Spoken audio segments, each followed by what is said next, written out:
Résumé des chapitres précédents. Alors qu'il quittait la Sicile avec sa flotte, une tempête déclenchée par la déesse Junon a mené Énée chez la reine de Carthage, la belle Didon. Pour se venger d'elle qui se refusait à l'amour, Vénus, la mère d'Énée, a demandé à Cupidon d'instiller la passion dans ses veines. Au cours d'un grand banquet offert au palais royal, Énée, à la demande de son hôtesse, a commencé le récit de la prise et du sac de Troie par les Grecs. Il vient d'expliquer comment, grâce à une statue de cheval géante, ils se sont introduits de nuit dans la ville et comment le fils d'Achille, Pyrrhus, vient de forcer les portes du palais de Priam. Chapitre 3. Le récit d'Énée, mort de Priam et fuite du héros. Peut-être, reine, me demanderas-tu quel fut le sort de Priam et de sa famille. Dès que le vieux roi voit sa ville envahie, il décroche une armure qui n'a plus servi depuis longtemps.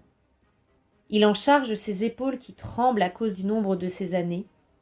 Il prend un glaive désormais inutile pour se jeter au milieu de la mêlée et y périr. Au centre du palais, sous la voûte des cieux, se trouvait un autel. Un vaste laurier avait poussé là, abritant les pénates du palais de son ombre protectrice. Là, Hécube et ses filles se sont réfugiés pareils à une troupe de colombes qui cherchent à s'abriter du vol d'un épervier. Dès qu'elle aperçoit Priam revêtu des armes de sa jeunesse, elle s'écrie. « Quelle funeste pensée, ô malheureux époux, t'a poussé à prendre les armes. Où cours-tu? Ce n'est pas d'un pareil secours que nous avons besoin en ce moment. Hector lui-même, s'il vivait, ne pourrait plus rien pour nous.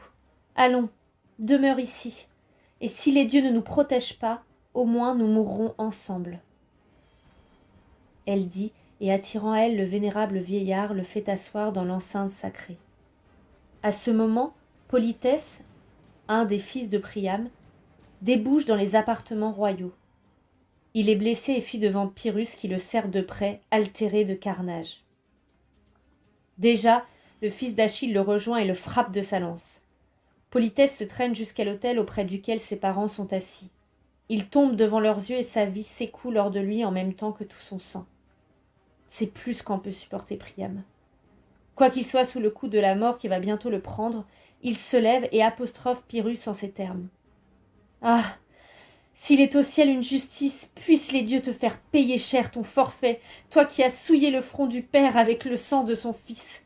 Achille lui-même, dont tu te prétends faussement le fils, ne m'a pas traité aussi inhumainement. » Tout en parlant, le faible vieillard lance sur Pyrrhus un javelot que repousse aisément le bouclier sonore. « Eh bien, répond Pyrrhus, va donc aux enfers apporter ce message à Achille. Pyrrhus dégénère, et maintenant meurt !» Il saisit et traîne à l'autel Priam qui glisse dans le sang de son fils. Puis, le tenant de la main gauche, de la droite lui plonge son épée tout entière dans le corps. Ainsi finit ce superbe dominateur de l'Asie, roi de tant de peuples et de tant de pays. Ce n'est plus qu'un corps gisant, un cadavre sans nom parmi tant d'autres. Alors, pour la première fois, une sombre horreur m'environne, et le visage de mon père bien-aimé vient s'offrir à moi. Je pense à mon épouse Créuse, à ma demeure peut-être saccagée, au jeune Iule resté sans protection. Je regarde autour de moi, je reste seul vivant. Les autres combattants ont renoncé ou péri. Guidé par les vives lueurs des incendies, je dirige mes pas vers mon palais quand j'aperçois Hélène dans le temple de Vesta. Elle s'est cachée là car elle redoute autant la colère des Troyens que celle de son époux, le sombre Ménélas.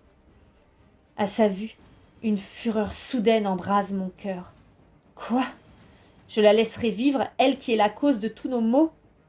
Je m'approche, l'épée nue, bien décidée à la punir de tous ses crimes, quand ma mère m'arrête. « Fils, me dit-elle, c'est à tort que tu la crois responsable du malheur de Troie. Au lieu de t'en prendre à cette malheureuse, préoccupe-toi plutôt du sort des tiens. Et si tu veux le savoir, il ne faut pas blâmer Hélène de la chute de Troie, ni même Paris. Regarde plutôt, je vais dissiper les nuages qui cachent les dieux à tes yeux de mortel. » Elle le fait, et je vois. Là, des masses de pierres sont arrachées au mur tandis qu'un nuage épais de poussière monte vers le ciel tel une fumée. C'est Neptune qui, de son trident, frappe les remparts d'Ilion. Plus loin se tient Junon, furieuse et armée d'un glaive, qui rassemble les Grecs et guide leurs bras. L'implacable Minerve est postée au sommet des tours de la citadelle et secoue son égide pour les ébranler jusque dans leurs fondations. Et Jupiter lui-même ranime l'ardeur des assaillants et des autres dieux contre les Troyens. Dès lors, il ne me reste plus qu'à suivre ma mère. Elle me guide au travers des flammes et des ennemis, détournant de moi les javelots et les coups.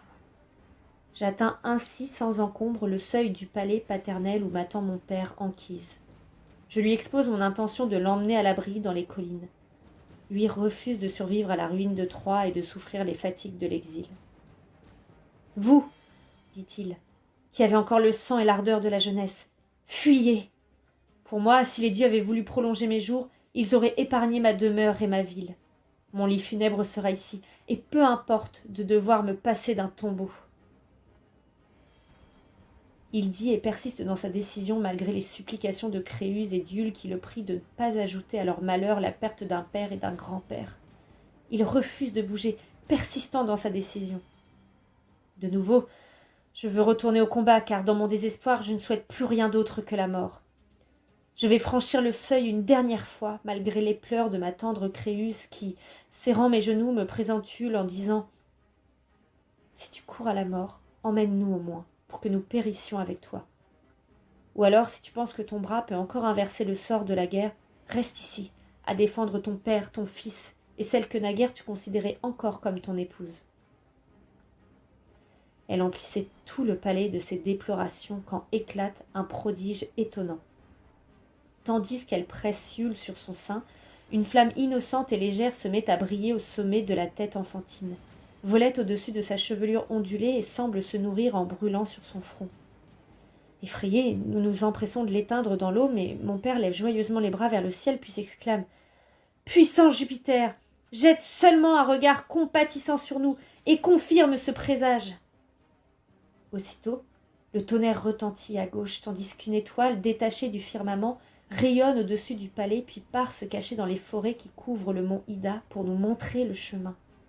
Un long sillon de lumière demeure en vue après qu'elle est passée et une odeur de soufre imprègne les alentours. Alors convaincu, mon père se lève en disant « Plus un instant à perdre, fils, je te suis et j'irai où tu me mèneras. Dieu de ma patrie, puisque vous ne nous avez pas abandonnés, protégez mon petit-fils. » Il dit, mais déjà les tourbillons de l'incendie formidable qui dévore la ville sont proches de notre demeure. « Hâtez-vous » m'écriai-je. « Vous, père, installez-vous sur mes épaules. Je vous porterai. Le fardeau ne sera pas lourd. Iule marchera tout à côté et Créuse nous suivra. Ainsi nos destins seront conjoints. Pour tous, les mêmes risques et le même danger. Quant à vous, père, prenez les vases sacrés et les dieux de la patrie. Moi qui sors à peine d'un carnage récent, je ne puis les toucher avant de m'être purifié avec de l'eau claire. » À ces mots, je jette sur mes épaules la dépouille rousse d'un lion et je m'incline pour recevoir mon précieux fardeau. Le jeune Iule prend ma main droite et ainsi nous sortons du palais à pas inégaux. Créuse est juste derrière moi.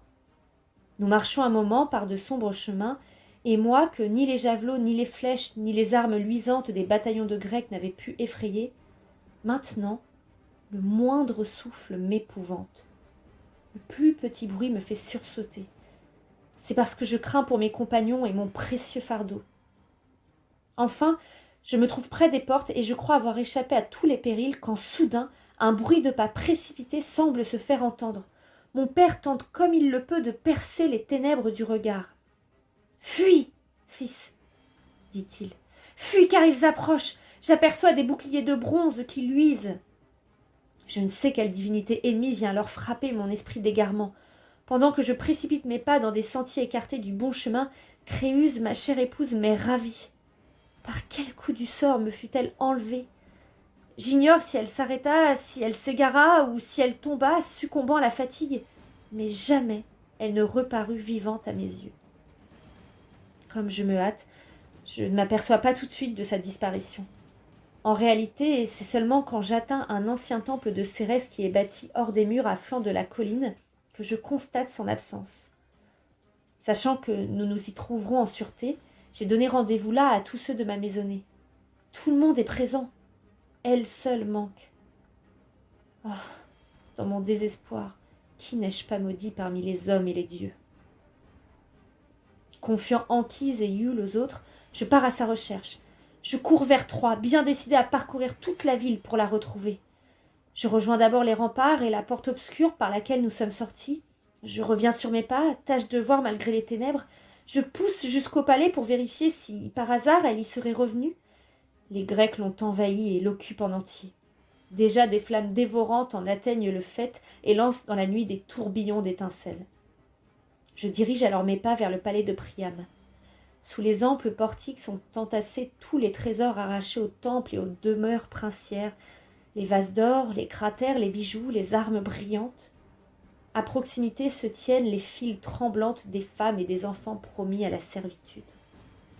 Malgré la présence de Phénix et du cruel Ulysse qu'on a choisi pour veiller sur le butin, j'ose faire retentir ma voix dans la nuit. J'appelle Créuse et je l'appelle encore, encore. Mais mon appel demeure vain. Tandis que j'erre, éperdue, la cherchant dans les rues en ruine, une ombre m'apparaît. C'est celle lugubre de Créuse, mais plus grande qu'elle ne fut jamais. Je tremble, mes cheveux se dressent sur ma tête et ma voix étranglée se tarit sur mes lèvres, m'empêchant de parler. Elle s'adresse à moi d'un ton consolant. « Pourquoi, cher époux, dit-elle, te désoles-tu? Tout ce qui arrive découle de l'ordre des dieux. Tu ne pouvais pas m'emmener dans ta fuite. Le roi de l'Olympe ne le permettait pas. Un long exil t'attend, assorti d'un long et éprouvant voyage. Mais tu aborderas heureusement un jour aux rives du Tibre. Là t'attend une nouvelle épouse, fille de roi. Pour moi, n'aie aucune crainte.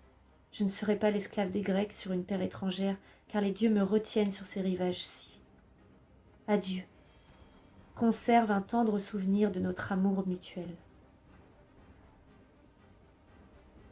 Aec ubi dicta dedit lacrimantem et multa volentem dicere deseruit, tenuisque requesit in auras. Ter conatus ibi colo dare brachia circum.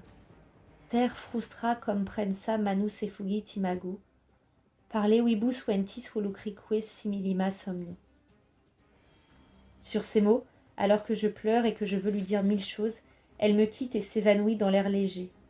3 fois, j'étends les bras pour les lui passer autour du cou, et 3 fois, je saisis en vain une image qui m'échappe des mains, semblable au vent léger, pareil au rêve qui s'enfuit. La nuit achevait son cours quand j'ai rejoint mes compagnons dans l'enceinte du temple. J'ai eu la surprise de découvrir leur nombre fortement augmenté d'hommes et de femmes, tous candidats à l'exil, qui étaient venus les rejoindre. Ils avaient accouru de tous côtés avec ce qu'ils avaient pu sauver de leurs biens, prêts à me suivre dans n'importe quelle partie du monde où je les mènerais à travers les mers. Voilà que déjà Lucifer, l'étoile du matin, surgissait sur les cimes de l'Ida et ramenait le jour. Voyant que les Grecs tenaient sous leur domination toutes les rues de Troie et que plus aucun espoir ne nous était permis, j'ai chargé mon père sur mes épaules et j'ai entrepris de gravir la montagne.